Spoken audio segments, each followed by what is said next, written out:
Era el hombre más temido de Nueva York. Un emperador en las sombras, capaz de destruir carreras con un simple susurro y de sellar destinos con un solo gesto. Pero Marco Duque, el capo di capi, el hombre que gobernaba un imperio construido sobre visión e intimidación, no podía ver lo que tenía justo frente a sus ojos. Durante 6 años, sus hijos gemelos habían vivido en la oscuridad, moviéndose como fantasmas por los pasillos de mármol de su fortaleza. Los mejores oftalmólogos de Suiza habían dado el mismo veredicto. Ceguera total. Irreversible. Sin esperanza. Pero entonces llegó un jueves por la noche en Il Stino, el restaurante insignia de la familia Duque, y con él llegó también una mesera llamada Elena Vance. Una mujer que debería haber sabido que nunca se interrumpe a un jefe mientras come. Elena no llegó con disculpas ni con excusas. Se inclinó hacia aquellos niños rotos y les susurró 4 palabras que lo destruirían todo. Todo lo que Marco creía saber sobre el poder, la debilidad y el legado. Lo que sucedió después no solo silenció el salón del restaurante. Transformó la mayor vergüenza del rey de las sombras en su arma más peligrosa. Y arrastró a una mujer brillante y atormentada hacia un mundo donde un solo error podría costarle la vida. La tormenta golpeaba con furia contra los ventanales del piso al techo de Il Stino, el establecimiento italiano más exclusivo de Nueva York, convirtiendo el paisaje urbano en ríos de ámbar y sombra. En el interior, el aire era denso con el aroma del risotto de azafrán, el cuero envejecido y esa tensión particular que se genera cuando los depredadores cenan entre sus presas. Elena Vance ajustó su chaleco negro, con los dedos temblando levemente mientras metía un mechón de cabello rubio dentro de su apretado moño. Llevaba exactamente 4 semanas trabajando en Il Stino. El tiempo suficiente para aprender a reconocer las señales.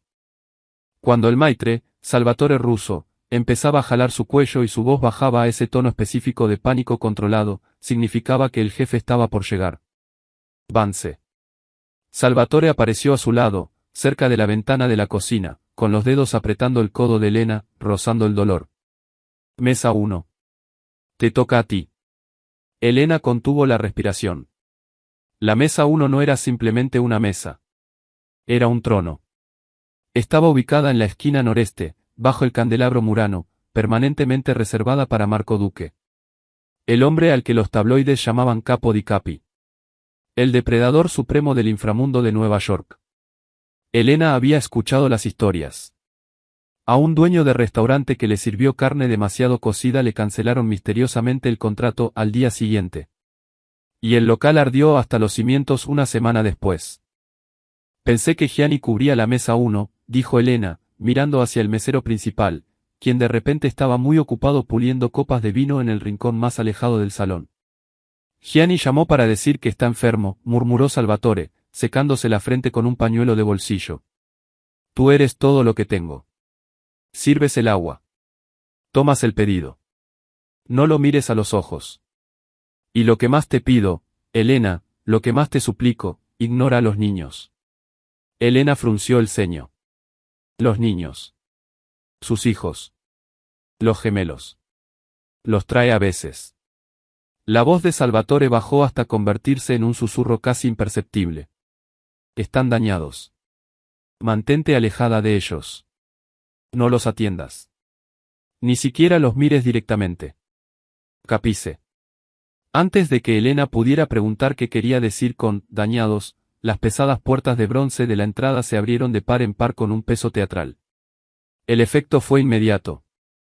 El restaurante, que normalmente era una sinfonía de cristales entrechocando, negociaciones en voz baja y risas artificiales, quedó en silencio. No quieto. Silencio. Como si alguien hubiese pulsado el botón de mute en el mundo entero. Marco Duque entró. Era exactamente como las fotografías lo mostraban, y sin embargo, era mucho más. Superaba con creces el 1,80 m. Su figura enfundada en un traje negro medianoche que parecía haber sido cosido por artesanos italianos que entendían que la ropa era una armadura. Su rostro era geometría brutal, mandíbula afilada, pómulos pronunciados, una nariz que había sido rota y recompuesta con precisión quirúrgica. Pero era su cuello lo que llamaba la atención. Tatuajes intrincados trepaban desde su cuello como vides de violencia, desapareciendo en su cabello peinado hacia atrás. Sus ojos, negros como la brea, recorrieron el salón con la evaluación casual de un depredador catalogando a sus presas. Dos guardaespaldas lo flanqueaban, montañas de hombros anchos enfundadas en costosos trajes cuyos sacos no lograban disimular del todo los bultos a la altura de las costillas. Pero la atención de Elena se detuvo en las pequeñas figuras que seguían el paso decidido de Marco. Dos niños gemelos, de no más de 6 años, vestidos con versiones en miniatura del traje de su padre, chalecos grises sobre camisas blancas perfectamente planchadas, pequeños zapatos de vestir que hacían clic contra el suelo de mármol. Eran niños hermosos, con el mismo cabello oscuro que su padre, los mismos rasgos afilados suavizados por la juventud. Pero algo estaba mal. Sus ojos, de un azul pálido y sorprendente sobre su piel aceitunada, no seguían la sala. No miraban a los otros comensales ni la decoración ornamentada. En cambio, ambos niños se movían con las manos extendidas levemente hacia adelante, los dedos abiertos como si buscaran paredes invisibles. Uno de los gemelos tenía la cabeza ladeada en un ángulo extraño, con la boca ligeramente abierta. El otro se sacudió violentamente cuando un mesero dejó caer un menú a 3 mesas de distancia. Eran completamente ciegos. Marco llegó a la mesa 1 y se sentó sin ceremonia, sin esperar que nadie le retirara la silla. Los guardaespaldas tomaron posiciones, uno en la entrada, otro con línea de visión directa a la cocina. Los gemelos se quedaron parados torpemente junto a sus sillas, inseguros. «Siéntense», dijo Marco. Su voz no era elevada, pero tenía una resonancia que hizo parecer que el candelabro de cristal vibraba. «Mateo. Luca. Ahora». Los niños buscaron sus sillas a tientas, palmeando el aire, y Elena sintió que algo se quebraba dentro de su pecho. Algo que había enterrado 2 años atrás, cuando perdió su puesto de investigadora, cuando perdió todo. Reconocía ese movimiento. Esa incertidumbre espacial específica. Estos niños no estaban dañados. Eran hipersensibles. Y nadie en esa sala, incluyendo a su propio padre, tenía la menor idea de lo que eran capaces. Las manos de Elena estaban firmes mientras se acercaba a la mesa 1 con la jarra de agua, aunque el pulso le golpeaba con fuerza en la garganta. Años de presentaciones académicas le habían enseñado a proyectar calma incluso cuando su mundo se derrumbaba. Esto no era más que otra actuación. «Buenas noches, señor Duque», dijo Elena, con la voz cuidadosamente neutral mientras servía agua con gas en su copa. No lo miró a los ojos. La advertencia de Salvatore resonaba en su mente. Marco no respondió. Revisaba el menú con la intensidad de un hombre examinando una lista de objetivos, sus dedos tatuados tamborilenando un ritmo irregular sobre el mantel blanco. Elena se acercó a los gemelos. Mateo, o quizás era Luca, tenía las manos flotando sobre el lugar donde debería estar el vaso de agua, los dedos temblando mientras buscaban. Su hermano estaba sentado rígidamente, la cabeza ladeada en ese ángulo peculiar, la boca ligeramente entreabierta. Ambos niños apenas respiraban, sus pequeños cuerpos tensos como resortes a punto de romperse. Elena sirvió el agua con cuidado, observando cómo ambos se sobresaltaban al escuchar el líquido golpear el cristal, como sus cabezas giraban hacia el sonido con precisión perfecta. Mateo. La voz de Marco cortó el ruido ambiente. La servilleta en el regazo. La mano del niño barrió la mesa, tumbando un tenedor al suelo con un estruendo metálico que pareció retumbar por todo el restaurante. Varios comensales se dieron la vuelta. La mandíbula de Marco se tensó, un músculo saltando bajo su oreja. Maldita sea. Luca, ayuda a tu hermano. Pero Luca estaba paralizado, abrumado, respirando cada vez más rápido. Un mesero pasó detrás de la mesa y ambos niños se sacudieron violentamente, las cabezas girando hacia el movimiento que no podían ver pero que de alguna manera podían sentir. La máscara profesional de Elena comenzó a resquebrajarse. Ella había visto esto antes. Sobrecarga sensorial. Lo había visto en sus estudiantes ciegos en la época en que todavía tenía estudiantes, cuando su investigación le importaba a alguien más que a ella misma. Necesitan su pedido, caballeros. Salvatore apareció a su lado, con la sonrisa plástica y desesperada. Quizás el osobuco. Esta noche es excepcional. Traiga lo que sea, murmuró Marco, con la atención fija en sus hijos con algo que parecía vergüenza disfrazada de irritación. Y para ellos pollo. Sin complicaciones. Nada con lo que puedan hacer un desastre. La mano de Mateo seguía buscando su servilleta. Sus dedos la encontraron, pero al intentar llevarla al regazo, rozó el borde de su vaso de agua. El tiempo pareció detenerse. El cristal se inclinó. El agua se derramó sobre el mantel blanco en una mancha oscura que se extendió hasta el borde y comenzó a gotear sobre los perfectamente planchados pantalones de Marco. ¡Dios mío! Marco se apartó bruscamente de la mesa, raspando la silla contra el suelo con violencia. El guardaespaldas junto a la cocina dio un paso al frente, la mano moviéndose hacia el interior de su chaqueta. El rostro de Mateo se desmoronó. Lucas se cubrió los oídos con las manos. Algo dentro de Elena se quebró. Lo mismo que se había quebrado 2 años atrás cuando vio a la Junta Universitaria clausurar su laboratorio de acústica. La misma furia que sintió cuando llamaron a su investigación impráctica y a sus métodos poco convencionales. Elena tomó la bandeja de servicio vacía del soporte cercano y, antes de poder convencerse a sí misma de no hacerlo, la dejó caer. La bandeja de plata golpeó el suelo de mármol con un estruendo catastrófico que detuvo todas las conversaciones del restaurante. Las cabezas de ambos gemelos giraron hacia el sonido con precisión mecánica. Sus manos salieron disparadas simultáneamente, los dedos apuntando al lugar exacto donde había caído la bandeja, a 1 metro a su izquierda, junto al puesto del vino. Sin vacilación. Sin buscar a tientas. Marco se congeló, con el agua todavía goteando de sus pantalones, sus ojos moviéndose de sus hijos hacia Elena. Elena se arrodilló entre los gemelos, con la voz baja y clara. No están dañados, señor duque. Levantó la vista hacia él. Y entonces, rompiendo la regla cardinal de Salvatore, encontró esos peligrosos ojos oscuros sin pestañear. Ellos ven a través del sonido. El restaurante contuvo la respiración. Marco la miró fijamente a ella.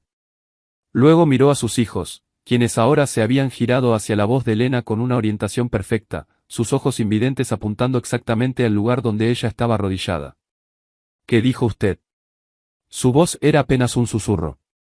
Pero llevaba el peso de una avalancha a punto de caer. Elena terminó su turno como en un sueño, recogiendo mesas mecánicamente y evitando la mirada asesina de Salvatore. Después del incidente de la bandeja, Marco simplemente la había observado durante lo que parecieron eternidades, luego hizo un gesto a uno de sus guardaespaldas. Se fueron sin pedir nada. Los gemelos caminaban entre los 2 guardias como pequeños prisioneros siendo escoltados a sus celdas. Elena había esperado que la despidieran. En cambio, Salvatore les hizo que tenía suerte de conservar las rodillas y la desterró a la cocina por el resto de la noche. A medianoche, Elena empujó la puerta del empleados hacia el callejón detrás del tino, ajustando su delgada chaqueta contra la lluvia. La tormenta se había suavizado hasta convertirse en una llovizna constante, convirtiendo la calle estrecha en un río de neón reflejado. Caminó exactamente 4 pasos antes de que el SUV negro se detuviera bloqueando su camino. La puerta trasera se abrió. Suba, señorita Vance. La voz venía desde la oscuridad interior. Suave, con acento, absolutamente segura de ser obedecida. El estómago de Elena se hundió. Reconocía esa voz desde la mesa 1. Solo trato de ir a casa, señor duque. No quise faltarle el respeto. Le dije que suba. No más fuerte. Solo más frío. Un segundo SUV se detuvo detrás de ella, cortando su vía de escape. El guardaespaldas del restaurante, el que había estado junto a la cocina, salió del asiento del conductor. Era aún más grande de cerca, con una expresión que sugería que su cumplimiento era opcional, pero su acompañamiento no lo era. Elena subió al SUV. Marco estaba en el asiento trasero, todavía con su traje, aunque había cambiado los pantalones manchados de agua. El interior olía a cuero y colonia costosa. Una laptop estaba abierta en el asiento junto a él, su pantalla proyectaba luz azul sobre sus afilados rasgos. Elena Vance, dijo Marco sin mirarla mientras el SUV arrancaba. Nacida en Portland. Licenciatura en Física del MIT. Maestría y doctorado en Ingeniería Acústica en Columbia. Especialización en ecolocalización humana y navegación espacial para personas con discapacidad visual. Finalmente se volvió para mirarla. Publicó 17 artículos. Consiguió una beca de $3 millones. Y luego. Nada. Hace 2 años, desapareció del mundo académico por completo. Una pausa. Y ahora sirve pasta a turistas. La boca de Elena se secó. ¿Cómo supo? ¿Qué ocurrió, señorita Vance? ¿Por qué una física brillante se convirtió en mesera? Elena miró por la ventana, viendo pasar su barrio. Se dirigían hacia el Upper East Side, lejos de su apartamento tipo estudio en el Kitchen. Eso no es de su incumbencia. Lo estoy haciendo mi incumbencia. Marco cerró la laptop con un golpe decisivo. Lo que dijo sobre mis hijos. Explíquese. No debía haberme entrometido. Lo lamento. No se disculpe. Explíquese. Elena tomó aliento. Ecolocalización. Es la capacidad de navegar usando el sonido reflejado. Los murciélagos lo hacen. Los delfines lo hacen. Y algunos seres humanos, particularmente aquellos que nacen ciegos o que pierden la vista temprano, pueden aprender a hacerlo con una precisión extraordinaria.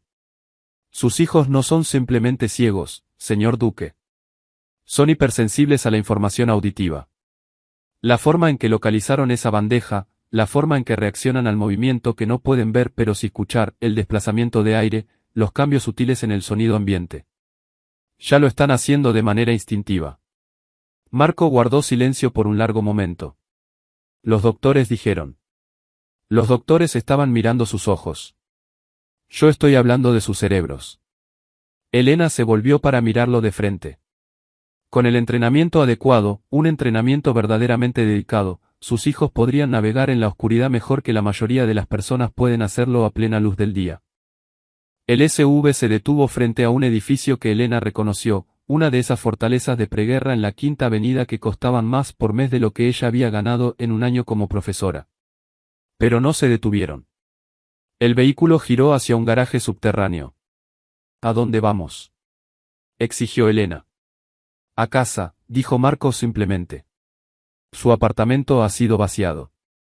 A su arrendador le han pagado hasta fin de año, aunque no lo necesitará. ¿Qué? No puede simplemente. Sus préstamos estudiantiles. Vivirá en mi finca. Entrenará a mis hijos. Y no se irá hasta que yo lo indique. El SV salió del garaje y aceleró por la autopista FDR hacia destinos desconocidos. Esto es una locura, susurró Elena. Esto es necesario, corrigió Marco. Usted dijo que ven a través del sonido. Demuéstrelo. La finca de los Duques surgió de la oscuridad como algo salido de una pesadilla gótica. Toda piedra y hierro, posada sobre 20 acres en el condado de Westchester, rodeada de muros que parecían diseñados para mantener fuera ejércitos enteros. Las cámaras de seguridad rastrearon su llegada. Guardias con auriculares asintieron mientras el SV pasaba por puertas que se cerraron detrás de ellos con la finalidad de una puerta de prisión. Elena había esperado opulencia. Lo que encontró fue un mausoleo. El interior era todo mármol blanco y techos abovedados, el tipo de espacio diseñado para impresionar en vez de dar comodidad. Cada superficie era dura, reflectante. Sus pasos resonaban con cada zancada, multiplicándose en una cacofonía de sonidos que sería una tortura para cualquiera con audición afinada. Dios mío, murmuró Elena, haciendo una mueca al escuchar cómo su propia voz rebotaba en las paredes. Este lugar es una pesadilla acústica.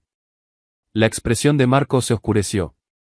Fue diseñado por alguien que no tenía que vivir aquí con niños hipersensibles.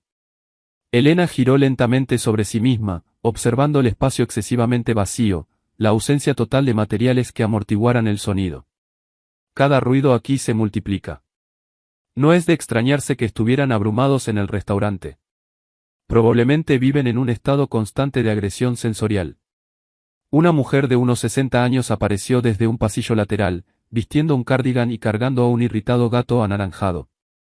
Señor Duque, dijo la mujer, los niños están en el ala este, y esta criatura. Levantó al gato Schrödinger, que lucía profundamente ofendido por su traslado, ya tumbó 3 floreros. Ese es mi gato, dijo Elena, extendiendo los brazos. Schrödinger comenzó a ronronear de inmediato. El pequeño traidor. ¿Dónde están Mateo y Luca?, preguntó Marco. En su cuarto de juegos. La mujer, la señora Castellano, según la introducción de Marco, señaló hacia la gran escalera. Tercera puerta a la izquierda. Han estado ahí desde esta tarde. Elena no esperó permiso. Subió las escaleras con los pasos de Marco siguiéndola de cerca, y encontró la habitación que la señora Castellano había descrito. Era obscena. Miles de metros cuadrados llenos con cada juguete costoso imaginable. Un tren en miniatura que probablemente costaba más que un automóvil. Animales de peluche dispuestos en filas militares. Bloques de construcción todavía en su empaque de diseñador. Todo estaba prístino, sin tocar, organizado con la precisión de una exhibición de museo. Y en el centro de ese santuario a la infancia, sentados en el suelo con las espaldas apoyadas el uno en el otro, estaban los gemelos. No estaban jugando. Simplemente existían. Dos pequeñas figuras en un océano de cosas que no podían ver y que aparentemente tampoco deseaban. ¿Cuánto tiempo pasan así?, preguntó Elena en voz baja. La mandíbula de Marco se tensó. Horas. El terapeuta dijo que necesitaban estimulación. Les compré estimulación. No necesitan más cosas, señor Duque, dijo Elena. Necesitan conexión. Elena soltó a Schrödinger y entró al cuarto. Las cabezas de ambos niños giraron inmediatamente hacia el sonido de sus pasos, rastreando su movimiento con precisión escalofriante. Elena se arrodilló frente a ellos. Mateo, Luca, mi nombre es Elena. Voy a enseñarles algo que los doctores de su padre no saben. Ninguno de los niños respondió, pero Elena podía ver la tensión sutil en sus hombros, la forma en que escuchaban con cada fibra de su ser. Elena sacó su teléfono y buscó en su biblioteca de música. Encontró lo que buscaba, una pista de hip hop con una línea de bajo rítmica y pesada, y subió el volumen. El ritmo pulsó por la habitación y ambos gemelos se sobresaltaron. Quédense con él, dijo Elena con suavidad. Tomó un globo rojo del montón de juguetes sin usar, lo infló y lo colocó contra el pecho de Mateo. ¿Sientes eso? Las manos del niño subieron lentamente, tocando el globo. Sus ojos se abrieron con sorpresa cuando el bajo de la música hizo vibrar el caucho contra su piel. Elena movió el globo al ritmo del compás, arriba, abajo, de lado a lado, siguiendo la música. La cabeza de Mateo comenzó a moverse casi imperceptiblemente al principio. Luego con más confianza. Elena pasó el globo a Luca, quien lo aferró como si fuera un salvavidas, todo su cuerpo comenzando a balancearse. Por primera vez desde que Elena los había visto, ambos niños estaban sonriendo. ¿Qué está haciendo? La voz de Marco era ronca. Dándoles un idioma, dijo Elena, mirando cómo los gemelos comenzaban a rebotar el globo entre ellos, perfectamente sincronizados con la música que sentían en lugar de escucharla. Enseñándoles que el sonido no es algo que temer. Es algo con lo que pueden bailar. Mateo soltó una pequeña carcajada sorprendida, y toda la habitación pareció cambiar sobre su eje. Marco observó desde el umbral mientras sus hijos, sus silenciosos, inalcanzables hijos, rebotaban un globo entre ellos con algo que parecía peligrosamente cercano a la alegría. La música era demasiado alta, una pista urbana con palabrotas que normalmente nunca permitiría cerca de niños. Pero ninguno de los gemelos parecía importarle. Se estaban moviendo, balanceando, sus pequeñas manos encontrando el globo en el aire con una precisión imposible. Suficiente, dijo Marco, su voz cortando el bajo. Ya es hora de que se duerman. La música se detuvo. Elena la había pausado sin apartar la vista de los niños, quienes se habían congelado a medias del movimiento, sus rostros volviendo a esa expresión de cautela estudiada que Marco conocía demasiado bien. En realidad, dijo Elena, con un tono educado pero inflexible, estamos en medio de un avance. Sus hijos están aprendiendo a asociar el sonido con el placer en lugar del dolor. Detenerlos ahora deshará una hora de progreso. Marco sintió tensarse su mandíbula.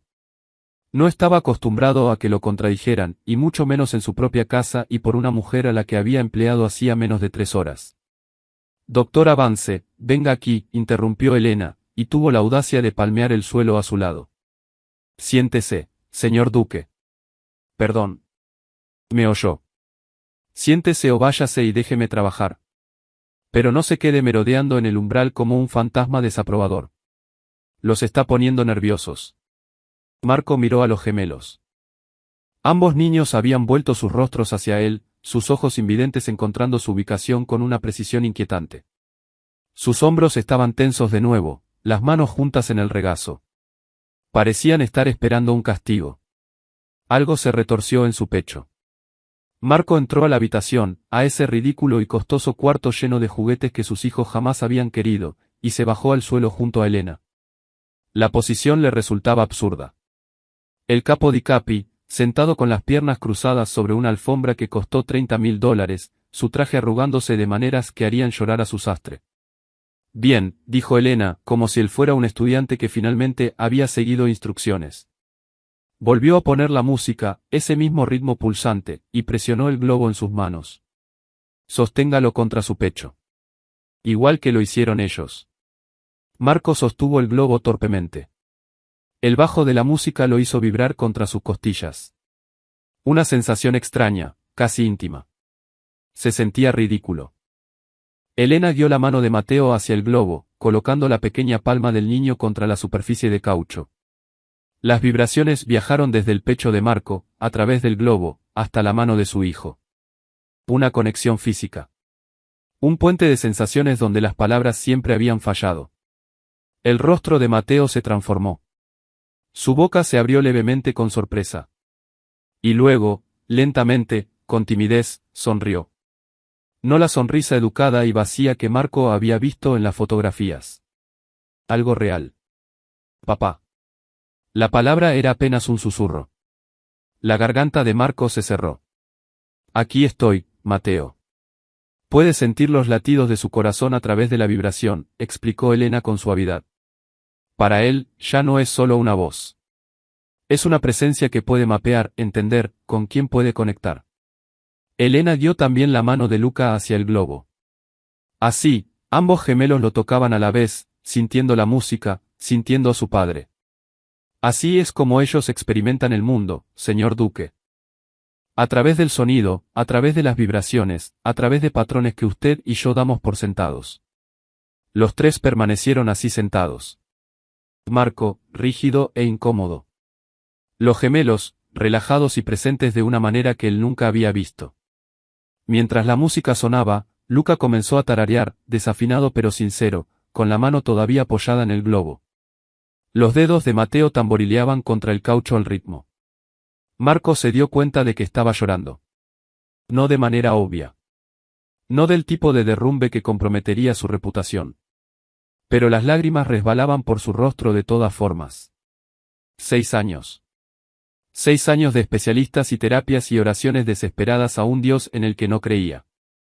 Y una mesera con un gato llamado en honor a un chiste de física cuántica había logrado más en una sola noche que todos ellos juntos. Arréglelo, dijo Marco, su voz áspera. Lo que necesite. Dinero, equipo, tiempo. Solo.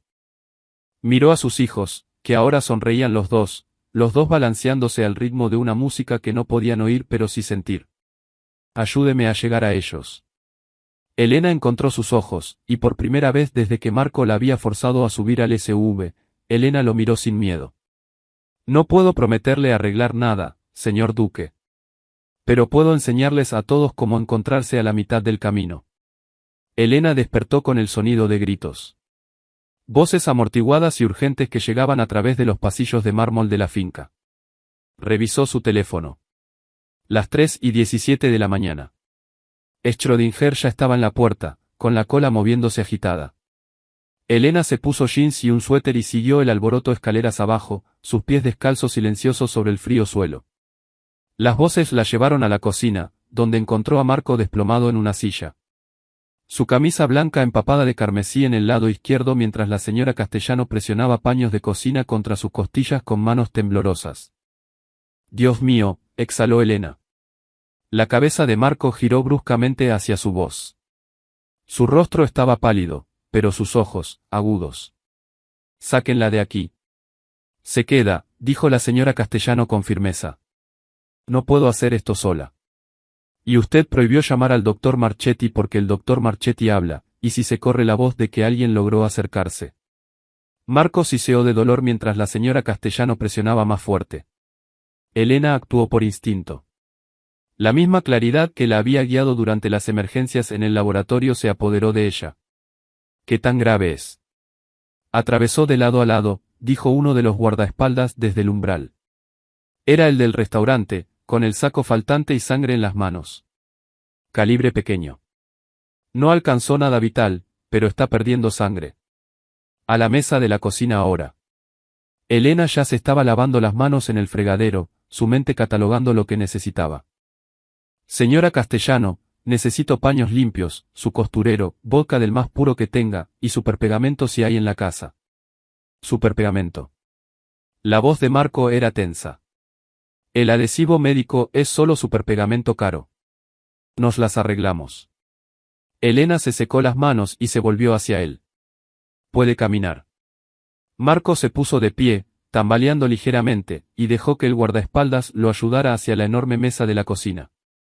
Se sentó en el borde y luego se recostó con un gruñido de dolor. Su camisa estaba arruinada, la tela adherida a la herida. Elena la cortó con tijeras de costura. Elena empapó los paños en vodka y comenzó a limpiar la herida, ignorando la brusca inhalación de Marco. La bala había pasado de lado a lado, evitando los órganos principales, pero desgarrando el músculo. Necesitaba atención quirúrgica adecuada, pero Elena entendía por qué eso no era una opción. Esto va a doler, advirtió Elena, ensartando una aguja con hilo negro del costurero de la señora Castellano. Hágalo. Elena trabajó rápidamente, sus manos firmes a pesar de nunca haber hecho esto fuera de un único curso de primeros auxilios en la naturaleza años atrás. La herida de salida requería atención cuidadosa, uniendo los bordes irregulares tan prolijamente como era posible. La mandíbula de Marco estaba tan apretada que Elena podía escuchar sus dientes rechinando, pero no emitió ni un sonido. ¿Quién hizo esto?, preguntó Elena, tratando de distraerlo. La familia Rossi. Están haciendo movimientos, probando límites. La voz de Marco era tensa por el dolor. Me siguieron desde una reunión en Brooklyn. Lograron disparar una vez antes de que mis hombres devolvieran el fuego. ¿Por qué arriesgarían eso? No eres exactamente un blanco fácil. Marco guardó silencio por un largo momento, observándola trabajar. Cuando finalmente habló, su voz era apenas un susurro. Porque piensan que soy débil ahora. Por culpa de los niños. Las manos de Elena se detuvieron. ¿Qué?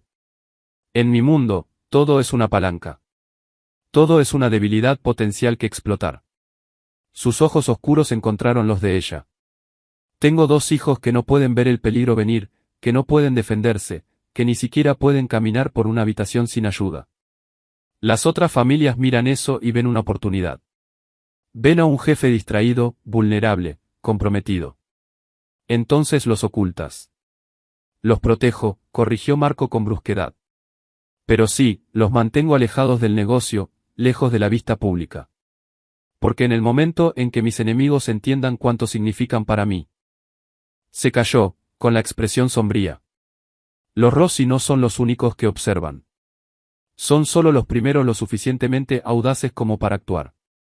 Elena ató la sutura final y aplicó el superpegamento para sellar los bordes, luego vendó la herida con paños limpios. Sus hijos no son su debilidad, señor Duque. Son lo único real en su vida. Por eso mismo son una debilidad, dijo Marco, y cerró los ojos. La mañana siguiente llegó con la tensión quebradiza de un alambre estirado demasiado. Marco había desaparecido en su estudio al amanecer, a pesar de las protestas de Elena sobre el descanso y la infección. La señora Castellano se movía por la casa con la eficiencia rígida de alguien preparándose para la guerra, y los guardaespaldas se habían multiplicado. Elena contó al menos 6 caras nuevas patrullando el terreno. Encontró a los gemelos en su cuarto de juegos, sentados en su posición habitual de espalda contra espalda. Pero algo era diferente. Sus cabezas estaban inclinadas hacia el pasillo, rastreando pasos que Elena apenas podía escuchar. Buenos días, Mateo. Luca. Elena mantuvo su voz gentil, sentándose en el suelo junto a ellos. ¿Listos para aprender algo nuevo?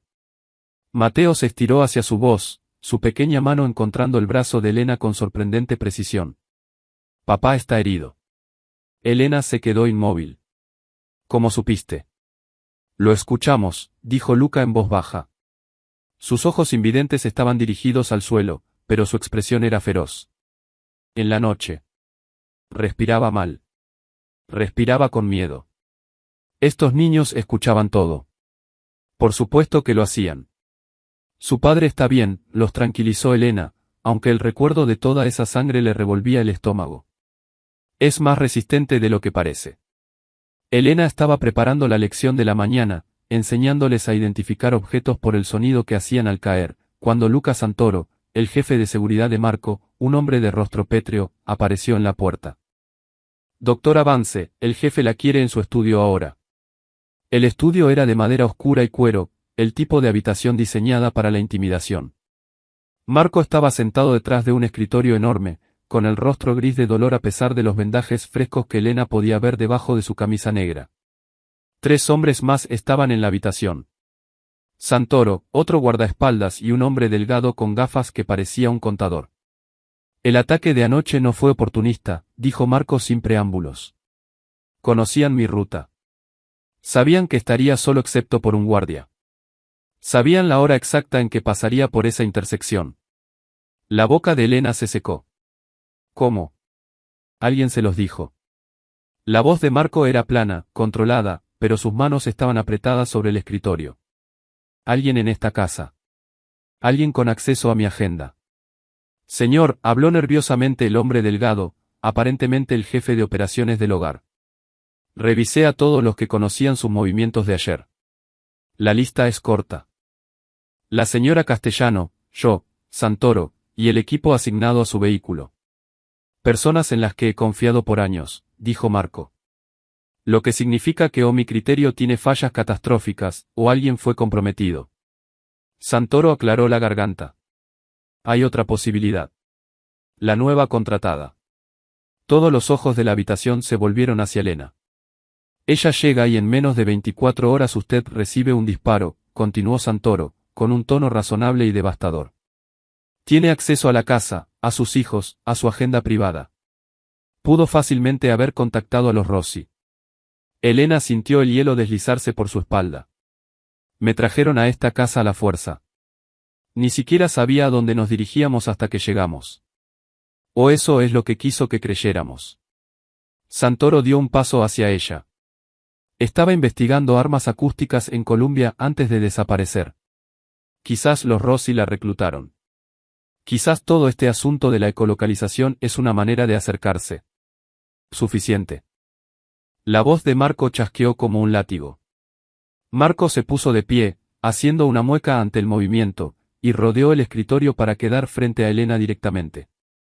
Si la doctora Vance me quería muerto, tuvo la oportunidad perfecta anoche. Yo estaba sangrando en la mesa de la cocina y ella tenía unas tijeras en la mano. Sostuvo la mirada de Elena. Podría haberme cortado la garganta. No lo hizo. Eso no significa que no sea la fuente de la filtración. Marco se volvió hacia Santoro. Pero tienes razón en que alguien sí lo es. Quiero vigilancia total de todo el personal doméstico. Revisa sus comunicaciones, sus cuentas bancarias, sus conexiones familiares. ¿Quién me vendió? Quiero que lo encuentren. Los hombres salieron. Santoro el último, lanzándole a Elena una mirada que sugería que esta conversación no había terminado. Marco se hundió de nuevo en su silla una vez que estuvieron solos. No tiene razones para desconfiar de usted, pero no las tiene. No. Estudió el rostro de Elena.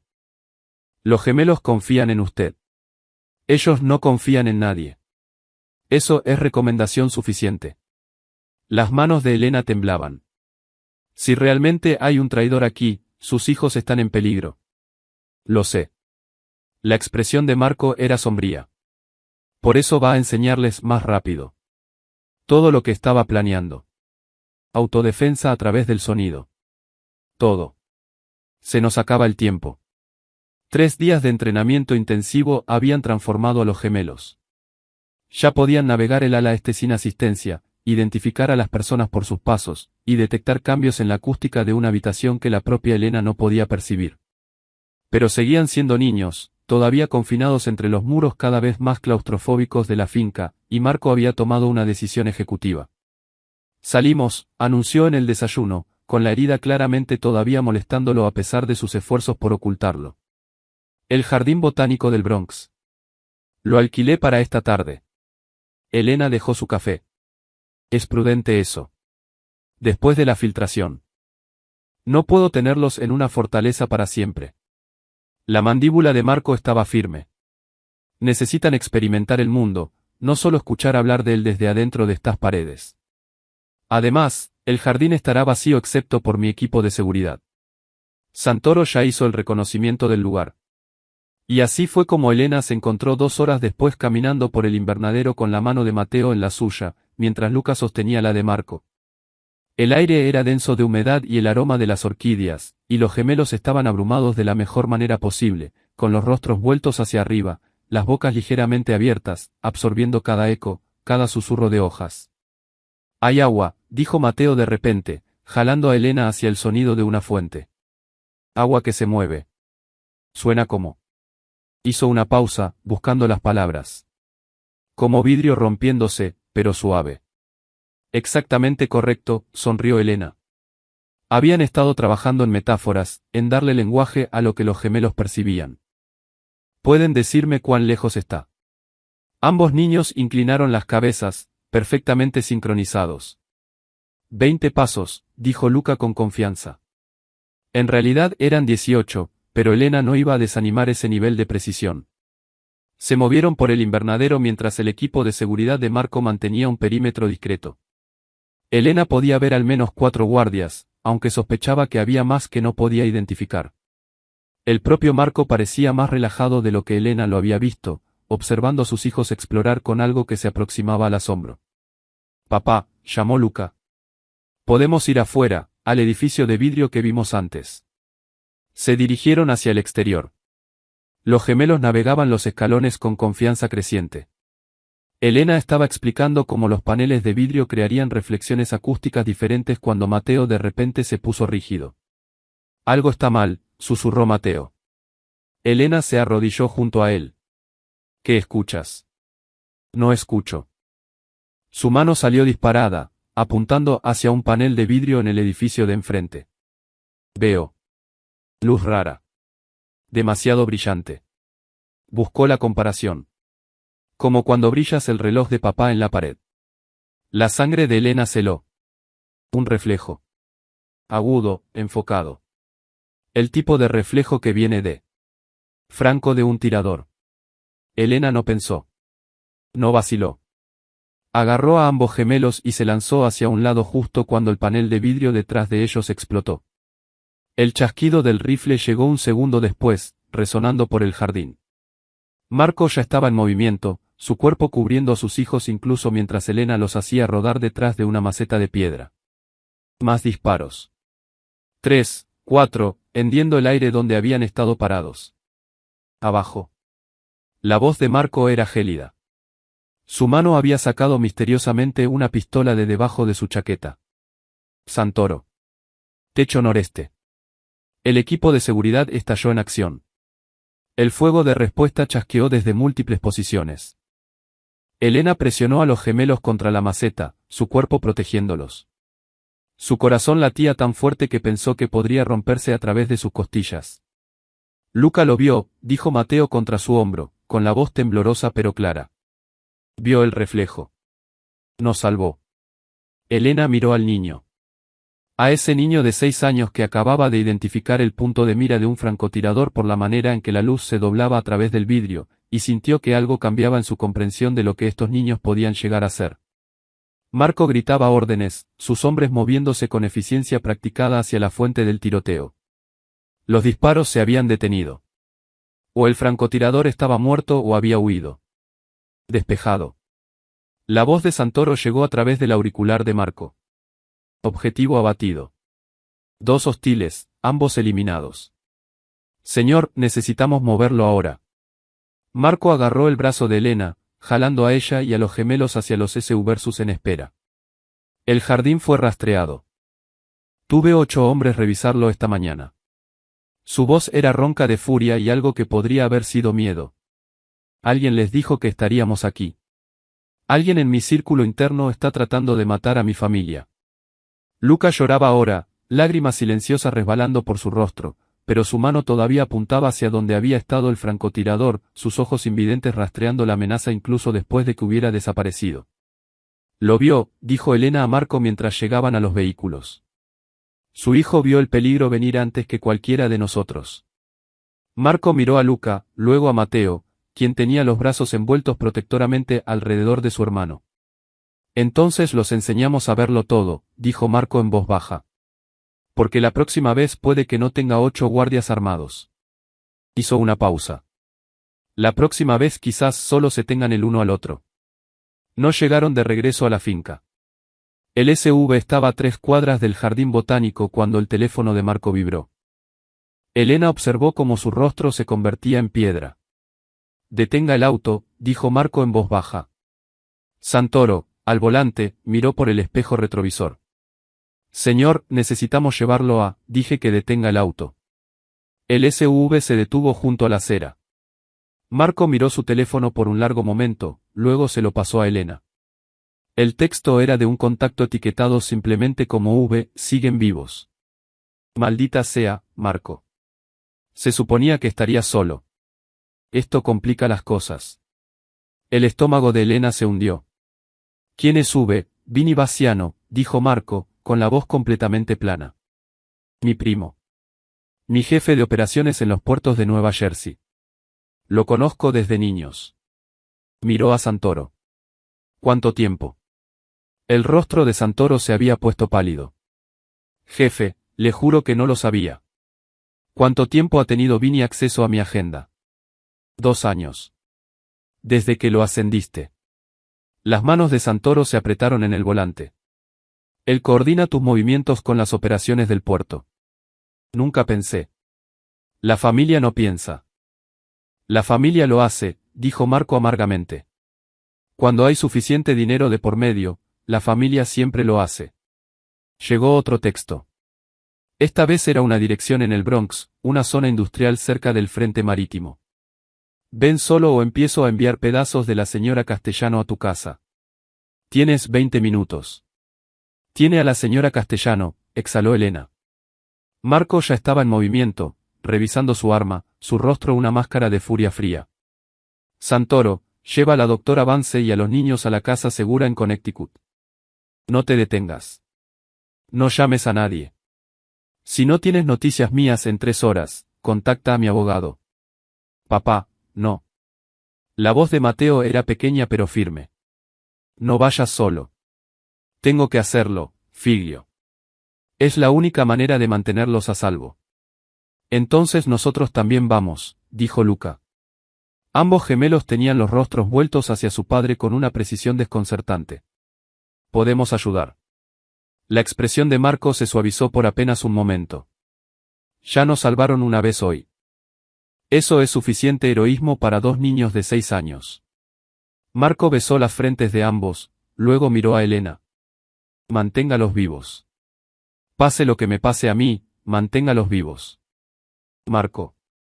Pero él ya estaba fuera del SUV, apoderándose de otro vehículo del convoy de seguridad. Elena lo vio alejarse, con el corazón en la garganta.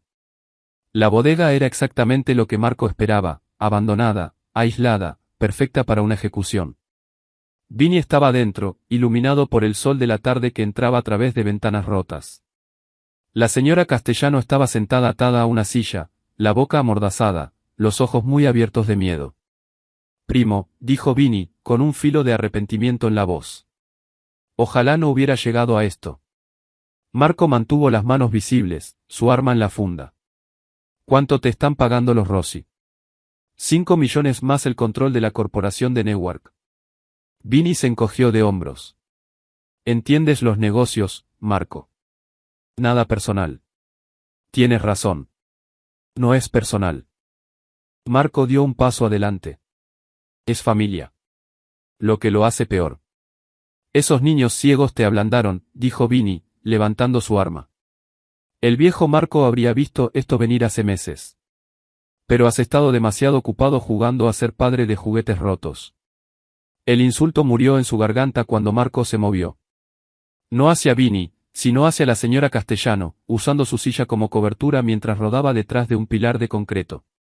Vini disparó 3 tiros rápidos que resonaron ensordecedoramente en el espacio vacío. No puedes esconderte para siempre. No me estoy escondiendo, respondió Marco desde detrás del pilar. Estoy escuchando. Y podía escuchar todo ahora. La manera en que Elena le había enseñado a escuchar cuando practicaban con los gemelos. Los pasos de Vinny, pesados e imprudentes. Su respiración, rápida y nerviosa. El chasquido distintivo de Vinny verificando su cargador. Marco esperó. Vinny se movió más cerca, sus pasos delatando su posición. Cuando estaba exactamente a 3 metros de distancia, Marco salió y disparó 2 veces. El arma de Vinny hizo clic. Encasquillada. El tipo de encasquillamiento que sucede cuando mantienes mal tus armas y disparas demasiado rápido. Vinny miró el rojo extendiéndose en su pecho, luego de vuelta a Marco. Eres ruidoso, Vinny, dijo Marco en voz baja, caminando hacia adelante. Siempre lo fuiste. Pasos ruidosos, boca ruidosa, arma ruidosa. Se detuvo sobre su primo mientras Vinny colapsaba. En nuestro mundo, los ruidosos mueren primero. Deberías haber aprendido el silencio. Marco liberó a la señora Castellano, luego sacó su teléfono para llamar a Santoro. Su mano temblaba.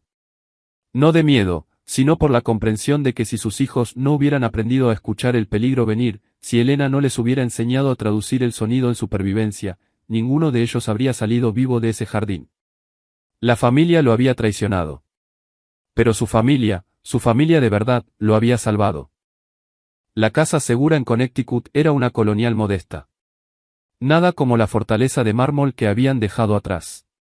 Cuando Marco entró por la puerta 3 horas después de haberlos dejado, Elena casi se derrumbó de alivio. Los gemelos lo escucharon primero. Su patrón de pasos característico.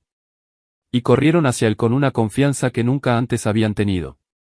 Volviste, dijo Mateo, con sus pequeños brazos envueltos alrededor de la cintura de Marco. Siempre, prometió Marco, sosteniendo a ambos niños cerca. Por encima de sus cabezas, sus ojos encontraron los de Elena. Terminó. Vinny está muerto. La filtración está sellada. Pero no había terminado. En realidad, apenas comenzaba. 6 meses después, Elena estaba entre bastidores en el gran salón de baile del Hotel Plaza, observando cómo se reunía la multitud. Cada familia importante del inframundo de Nueva York estaba representada, junto con socios comerciales legítimos, políticos y socialites que fingían no saber cómo Marco Duque había hecho su fortuna. Era la gala anual de la Fundación Duque, el evento donde se cerraban acuerdos y se exhibía el poder. Este año, Marco estaba haciendo un tipo de declaración muy diferente. ¿Estás seguro de esto?, le preguntó Elena en voz baja. Marco estaba a su lado en un smoking, luciendo en cada centímetro el hombre peligroso que era. Pero su atención estaba fija en el escenario donde un gran piano Steinway descansaba bajo un único foco de luz. Nunca he estado más seguro de nada. Marco se ajustó los puños. Necesitan ver lo que son mis hijos. No lo que asumieron que eran. Los gemelos aparecieron del camerino, guiados por la señora Castellano. Vestían smokines a juego, el cabello peinado idénticamente. Pero la verdadera transformación estaba en cómo se movían. Sin vacilación. Sin incertidumbre. Navegaban el caos detrás del escenario con una gracia fluida, sus cabezas rastreando cada sonido, cada movimiento. ¿Listos, niños?, preguntó Elena. Listos, respondieron al unísono. Las luces se apagaron. Marco subió al escenario y la sala quedó en silencio. Ese silencio particular que surge cuando los depredadores reconocen a uno de los suyos como el más alto entre todos. Gracias a todos por venir, dijo Marco, con la voz llegando fácilmente a cada rincón del espacio. Hace 6 meses, alguien intentó matarme a mí y a mi familia. Fallaron. Obviamente. Una ola de risas cuidadosas. Fallaron porque cometieron el mismo error que muchos de ustedes han cometido. Asumieron que mis hijos eran mi debilidad. Hizo una pausa. Esta noche les voy a mostrar por qué esa suposición es fatal. Marco gesticuló hacia los bastidores. Elena guió a los gemelos al escenario, y escuchó la inhalación colectiva del público cuando registraron los ojos ciegos de los niños, sus pasos cuidadosos pero seguros. Mateo y Luca tomaron sus posiciones en el piano. Un instrumento que Elena había pasado meses enseñándoles a tocar, usando los mismos principios de vibración y sonido que habían empezado con un globo y música de hip hop. Lo que sucedió después silenció la sala más efectivamente que cualquier amenaza que Marco hubiera podido hacer. Los gemelos comenzaron a tocar. No una melodía simple, sino la consagración de la primavera de Stravinsky, una pieza rítmicamente compleja y de percusión intensa con la que la mayoría de los pianistas reconocidos luchaban. Sus manos se movían en perfecta sincronización, cada niño manejando diferentes registros, sus cuerpos enteros balanceándose con la música que sentían a través de las vibraciones del piano. Tocaron durante 8 minutos. 8 minutos de música agresiva, hermosa, imposiblemente precisa, que hablaba de poder y control y una comprensión del sonido que trascendía la percepción humana normal. Cuando terminaron, el silencio se extendió por 3 segundos completos antes de que los aplausos comenzaran. Tentativo al principio. Luego construyéndose hasta convertirse en algo que sonaba como asombro. Marco regresó al escenario, colocando una mano sobre el hombro de cada hijo. Mis hijos ven lo que ustedes no pueden. Escuchan lo que ustedes no perciben. Son el futuro de esta familia. Miró directamente a ciertos rostros en la multitud. Rivales, amenazas potenciales, los ambiciosos y los hambrientos. Y son intocables. Detrás del escenario, después de los interminables apretones de manos y las cuidadosas felicitaciones, Marco encontró a Elena en el silencioso pasillo. Los gemelos estaban con la señora Castellano, todavía zumbando de adrenalina. Tú hiciste esto, dijo Marco. Tú me los devolviste. Solo les enseñé a escuchar, respondió Elena. Ellos hicieron el resto. No. Marco se acercó, su mano encontrando la de Elena. Les enseñaste a todos a escuchar. A realmente oír lo que importa. Miró hacia donde sus hijos reían con la señora Castellano, el sonido brillante y sin reservas. Pasé 6 años intentando arreglarlos. Tú pasaste 6 meses mostrándome que nunca estuvieron rotos. Elena apretó su mano. No son los únicos que aprendieron algo. Marco sonrió. Una sonrisa real, rara y transformadora. No. No lo son. En el salón de baile, la fiesta continuaba. Se cerraban acuerdos. Las alianzas cambiaban. El poder pasaba de manos con apretones y sutiles gestos de cabeza. Pero en ese pasillo silencioso, la victoria real ya había sido ganada. Una familia que había sido fracturada por la vergüenza, el miedo y el silencio. Ahora entera de maneras que nada tenían que ver con la vista y todo con verdaderamente verse el uno al otro. Los gemelos aparecieron entonces. Mateo de la mano de Luca, ambos navegando el pasillo con la gracia inconsciente de niños que habían conquistado su mundo. Papá, dijo Luca, ¿podemos hacerlo otra vez? ¿La actuación? Preguntó Marco. No. Mateo sonrió. Todo. Podemos hacer todo otra vez. Todo. Marco se arrodilló, poniéndose a su nivel, y jaló a ambos niños hacia sus brazos. Cada día, prometió. Lo haremos todo cada día. Y por primera vez en 6 años, Marco Duque creyó en su propia promesa. Claqueta fin del guión.